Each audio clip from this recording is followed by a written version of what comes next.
I was watching someone creating titles the other day in Premiere Pro, animating them onto the screen and back off, kind of like what I do in my videos, kind of like up here.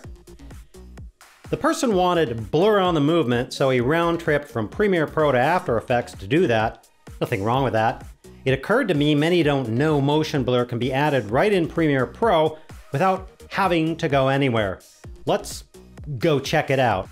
Let's take that little title card I showed you a moment ago, created in Premiere Pro, pretty easily. It has a couple of colored rectangles with text on each. That way, the whole thing is self-contained and can be treated as one single object. Most people use the motion area up here. They go to the beginning, right arrow shift, which is 5 frames, set a keyframe, left arrow shift back 5 frames, and animate it out. Same thing for the end.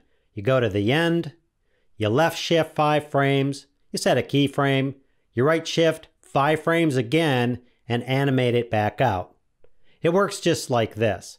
It animates in, it holds for a bit, and then it animates back out. Here's how you do the same exact thing, but have access to a few more effects, including motion blur.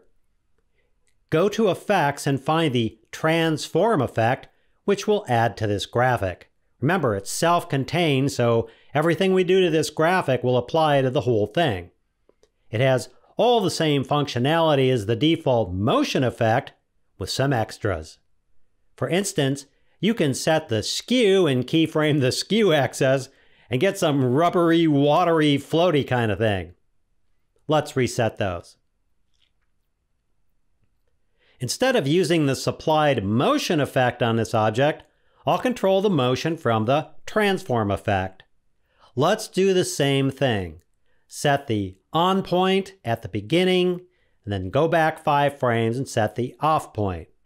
Then we'll go to the end, come in 5 frames, set the on point, and then go 5 frames to the right again, and make it go off the screen.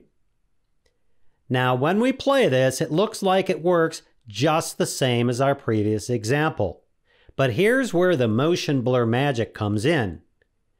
Let's go about halfway at the beginning where our little card moves in onto the screen. Down here in the effect, start increasing the shutter angle, and you'll start to see blur. 40, that should be about right. So now we go to the beginning. We see how frame by frame it simulates motion blur as it comes onto the screen and stops when it isn't moving. Let's do the same to the end. Now when we go through the end, you'll notice frame by frame, it does no motion blur until it starts moving, and you'll see the motion blur as it moves off the screen. Now let me show you something about this. Let's go to the middle here. Let's set a keyframe where it's currently at there. Maybe move down, I don't know, say 5, 10, maybe 15 frames, set a keyframe there.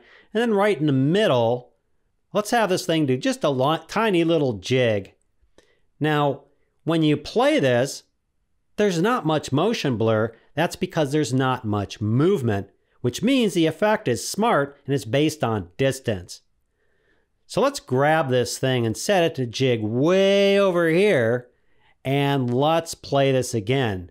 Now you see, since there's more distance, I get a lot more motion blur. And that's fantastic, because that gives us control over how much motion blur we have on an object. That's a quick and easy way to add motion blur and some flair to your animated objects right within Premiere Pro.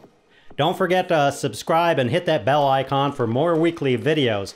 I hope that helps. Thanks for watching, and we'll see you next time. Oh, you're probably wondering about all this stuff. I now have my B-roll table that's almost finished over there. Now I have my editing station over here. This is usually where I edit. I thought I would just show it to you so you can see where I live in editing land. And then the studio is down there, where I shoot most of my other episodes, which are larger. And there will be an upcoming episode, and I'll show that all to you. And you can tell me what the hell I did wrong. How about that?